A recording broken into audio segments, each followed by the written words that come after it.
Howdy. What's going on, everybody? We meet again. We meet again. As March Madness rolls on, free agency madness rolls on. Hey, bud. Hey, bud. You see me back there? Look at that. Look at that beautiful pupper right there. He's smiling. You want to know why he's smiling?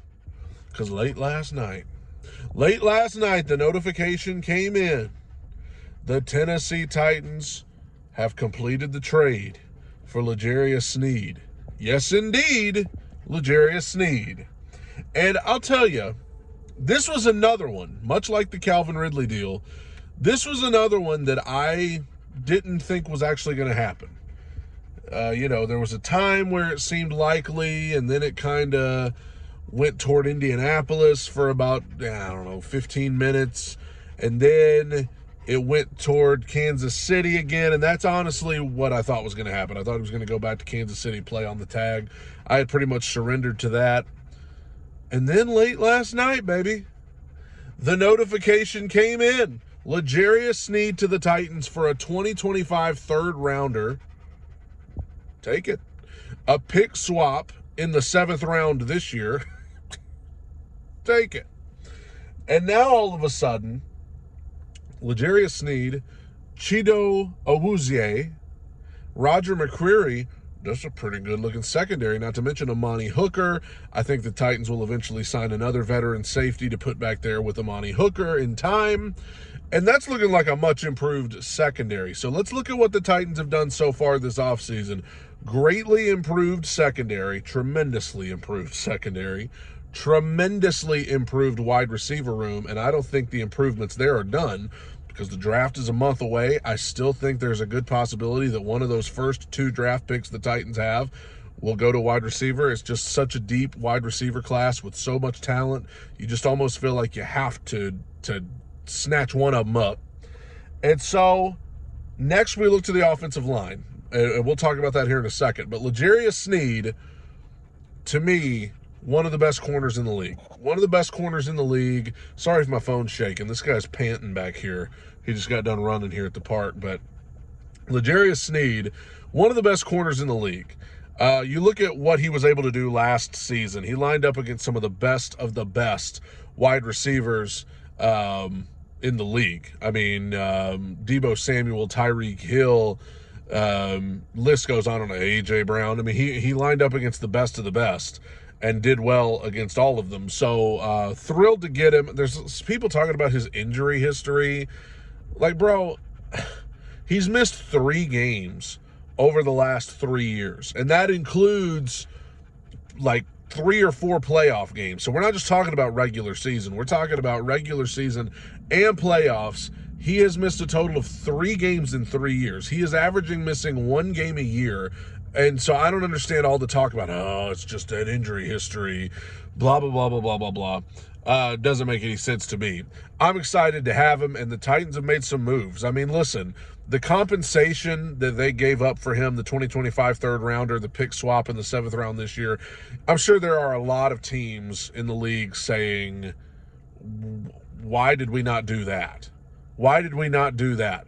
I think the money, we knew coming into this offseason, Titans had a lot of money that other teams didn't have. I mean, it's that way every offseason. Somebody's got a lot of money, somebody's got no money. You know, the Saints are a good example this year. They ain't got a lot of money to work with.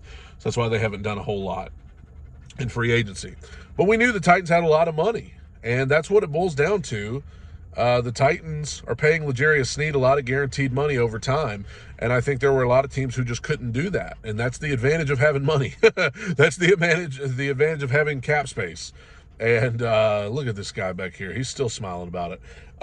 That's the advantage of having cap space. We're able to pay, Calvin Ridley, L'JARIUS Sneed, paying Awuzie and paying Lloyd Cushenberry. I mean, Tony Pollard's got a good deal. These are the things you can do when you have money and cap space. And this is what we wanted, seal up as much of this as you can before the draft so that you have more freedom in the draft to take the, best available at certain positions.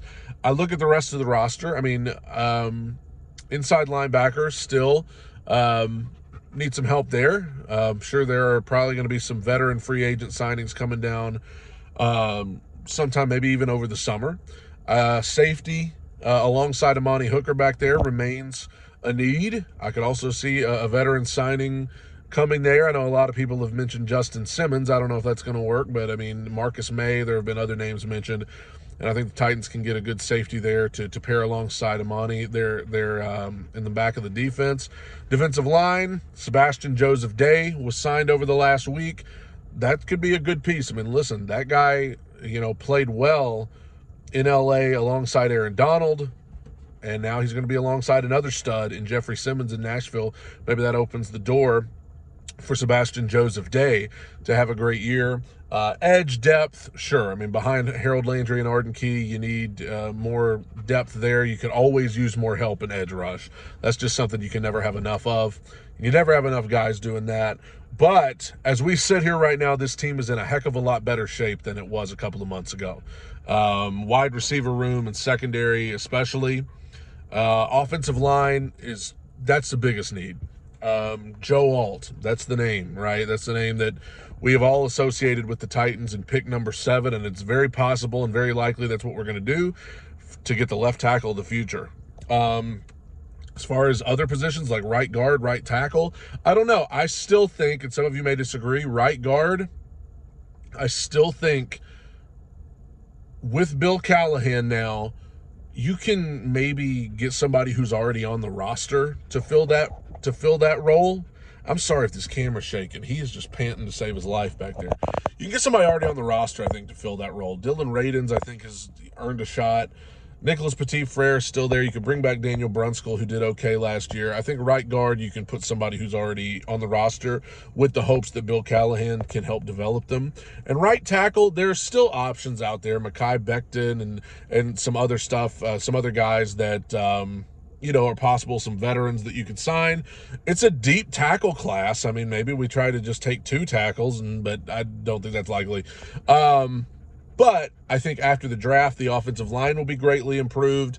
And I think, again, over the summer, you will have linebacker signings, defensive line signings, safety signings of just some veteran guys who can come in and give you some good production.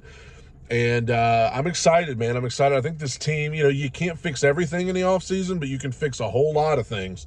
And I think the Titans have already fixed a whole lot of things. When you sign guys like Calvin Ridley and L'Jarius Sneed and Tony Pollard and Lloyd Cushenberry, you're fixing things. And it pays to have money.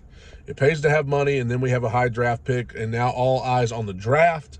I'm excited about L'Jarius Sneed. Thrilled with the news.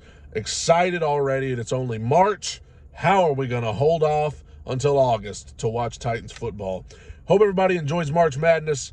Have a good weekend. Got a need for Sneed, baby. Let's go.